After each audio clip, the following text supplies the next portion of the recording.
वालेकुम my YouTube family, कैसे हैं सब। आई होप माशाल्लाह सब ठीक ठाक होंगे। अल्हम्दुलिल्लाह जी, हम भी हैं बिल्कुल ठीक ठाक। और आज हम बना रहे हैं जी मटन पुलाव।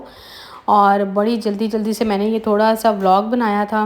सारी चीज़ें मैंने रेडी करके रखी हुई हैं। टमाटो का पेस्ट बना के रखा हुआ है, और सब्ज़ मिर्च और अदरक लहसुन का पेस्ट, इमली का पल्प, दही, प्याज। क्योंकि मेरा मटन जो है वो रेडी होने वाला, बस 7 सेकंड रह गए हैं। और साथ ही मैंने इसको ऊपर रख दिया क्योंकि हमें जाना था आज बाहर। असल में मेरी फ्रेंड के साथ मुझे जाना था, उन्हें कुछ शॉपिंग करनी थी, तो उन्होंने कहा चलें। और काफ़ी दिन हो गए थे कि बच्चे घर पे थे, तो मैंने आज बच्चों को कहा कि जल्दी जल्दी मैं खाना बनाती हूँ, मेरे साथ खाना खा के तो चलो आप लोग भी, बहुत दिन से अंदर बैठे हुए हो। तो बस इंशाल्लाह अभी इनका जो है मैंने ट्यूशन स्टार्ट करा देना है, 2-4 दिन में इंशाल्लाह हो जाएगा। और ये फिर अपने टेस्ट की तैयारी करेंगे, और इंशाल्लाह नेक्स्ट मंथ जो है इनके टेस्ट दिलवा के तो फिर इनको हम स्कूल में एडमिशन करवा देंगे इंशाल्लाह। और यहाँ पे देखें, जल्दी जल्दी मैं सारे काम कर रही हूँ, और यहाँ पे मेरा हाथ भी बल्कि जल गया गरम गरम बोटियाँ जो है हाथ से पकड़ी थी, और मैं कह रही थी बस जल्दी जल्दी से हो जाए सारा कुछ। तो अभी हम पुलाव बनाएंगे और खा के तो उसके बाद जाएंगे। यखनी में मैंने कुछ भी नहीं डाला था, खड़े मसाले डाले थे, अदरक लहसुन डाला था साबुत वाला, और उसके साथ काली मिर्च और नमक, बस। कोई इसमें सुरख मिर्च, कुछ हल्दी, कुछ कुछ भी नहीं डाला था। बाकी सब कुछ जो है वो हम मसाले में रेडी करेंगे। और इमली का जो पानी है वो मैं, उसका पल्प जो है वो मैं डालूँगी दही में, और उसको मिक्स करके इसके अंदर डालूँगी। उससे ये होता है आपका टेस्ट बहुत बहुत अच्छा आता है। मेरी एक इंडियन फ्रेंड है, वो हमेशा मुझे कहती है आपके खाने में से सूंधापन आता है तो उससे ना बड़ा अच्छा आता है। तो जैसे जैसे पुलाव रेडी कर रही हूँ और फिर निकलते हैं, तो आप साथ साथ मेरी शॉपिंग को भी इंजॉय कीजिएगा। और आपको, आपके साथ मैं एक छोटी सी स्टोरी अपनी शेयर करना चाहती हूँ। बहुत सारे लोग मेरे बारे में नहीं जानते, और बहुत सारे लोग जो मुझे देखते हैं वो जानते भी हैं। तो स्टोरी मेरी ये है, बस मेरा दिल किया कि मैं आपके साथ शेयर करूं कि मैं हमेशा से ऐसी नहीं थी। कुछ तो हालात ने मुझे बना दिया, बहुत स्ट्रॉन्ग बना दिया। अल्हम्दुलिल्लाह बहुत सारे लोगों से बेहतर हूँ। शुक्र अल्लाह के, अल्लाह ने बड़ा सब्र का, हिम्मत का फल दिया है। और पहली बात ये मैं आपको बताऊं कि मैं कभी भी ऐसी नहीं थी। मैं बहुत फैशनेबल थी। मेरे इतने लंबे लंबे नेल्स होते थे, हर वक्त नेल पॉलिश लगी होती थी। इतना मैं फ़ैशन करती थी, कटिंग, ये वो, कहीं जाना, गले में दुपट्टा, और मतलब बहुत फ़ैशनेबल। इवन कि जब कुछ देर पहले की बात है कि हाफ़ बाजू जब होते थे, फुल नहीं चलते थे इतने, तब हाफ़ का भी फ़ैशन आया था। तो मैंने तब स्लीवलेस तक भी पहना, मतलब इतना फ़ैशनेबल थी मैं, इतना फ़ैशनेबल थी। लेकिन जब मेरी शादी हुई, उसके बाद भी मैं फ़ैशन करती रही। मेरे हस्बैंड को मेरा जो नकाब है ना वो नहीं इतना पसंद था। वो कहते थे कि ठीक है मतलब पर्दा करो लेकिन चद्दर ले लो। तो ये डाकू रानी बन के ना मेरे साथ चला करो। तो मुझे ना बड़ी हंसी आती थी। मैं कहती थी लोगों के मर्द कहते हैं नकाब करो, ये करो, वो करो, आपको पता नहीं क्या मसला है।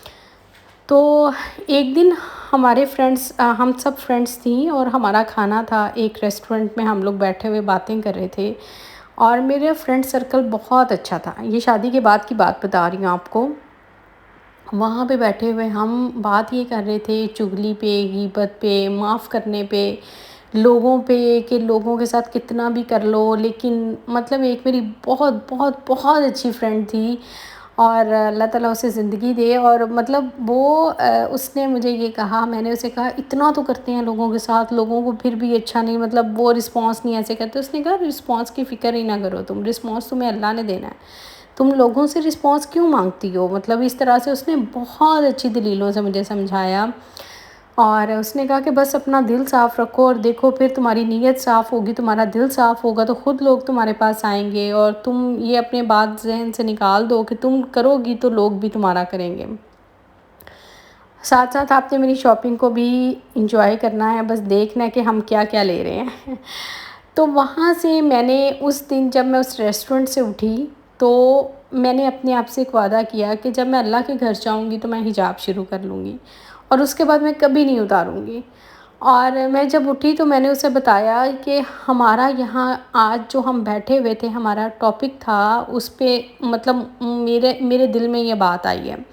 तो उसने मुझे इतनी दुआएं दी और मेरा मुंह चूमा, और मुझे कहने लगी कि अल्लाह तुम्हें इस्तिकामत दे इस पे। मेरे मेरी आँखों में आँसू आ गए, मैं वो अपनी फीलिंग्स को बयान नहीं कर सकती। मैं वहाँ से उठ के आ गई और पता नहीं कैसे थोड़े ही दिन के बाद मेरे हस्बैंड ने कहा कि हम उम्रा करने जा रहे हैं, और मुझे यकीन नहीं आ रहा था। आप यकीन करें कि वो दिन, ठीक है, और उस दिन के बाद जब मैं उम्रे पे गई और मैंने वहाँ जाके हिजाब स्टार्ट किया, मेरा सारा फ़ैशन हर चीज़ मैंने ख़त्म कर दी।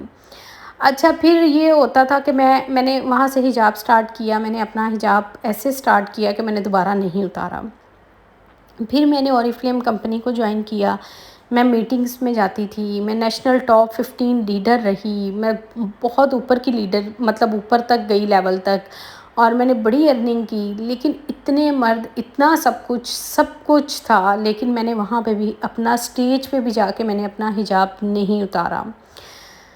मैं थंबनेल में इसकी पिक्चर शेयर करूँगी, आप देखिएगा कि मैं इतने ज़्यादा लोगों में भी अपना हिजाब नहीं उतारा, ठीक है। उसके बाद ये हुआ कि मैं हर साल उम्रे के लिए जाने लगी, अल्हम्दुलिल्लाह। मतलब मैंने 4 उम्रे माशाल्लाह किए और मैं हर साल उम्रे पे जाने लगी। उसके बाद ये हुआ कि मेरे हस्बैंड की डेथ हो गई, और उसके बाद कोरोना आ गया, मैं उम्रे पे नहीं जा सकती थी, मेरे महरम का मसला बन गया।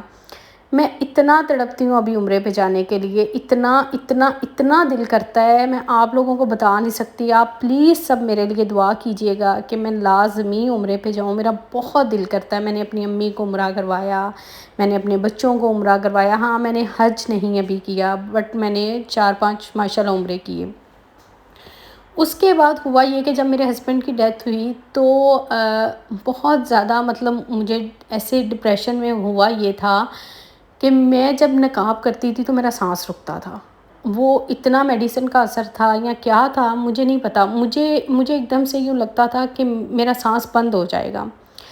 तो मैंने तब फिर किसी से पूछा तो उन्होंने कहा कि आप अल्लाह ताला को आपके पर्दे का पता है, अल्लाह ताला आपको सेहत दे तो आप अभी थोड़ी देर के लिए मतलब नकाब करना छोड़ दें। अगर आपको ऐसा फ़ील होता है, आप थोड़ा रिलैक्स हो जाएँ, आप अपनी ज़िंदगी की तरफ दोबारा से लौट आएँ, तो फिर आप अपना नकाब स्टार्ट कर लें।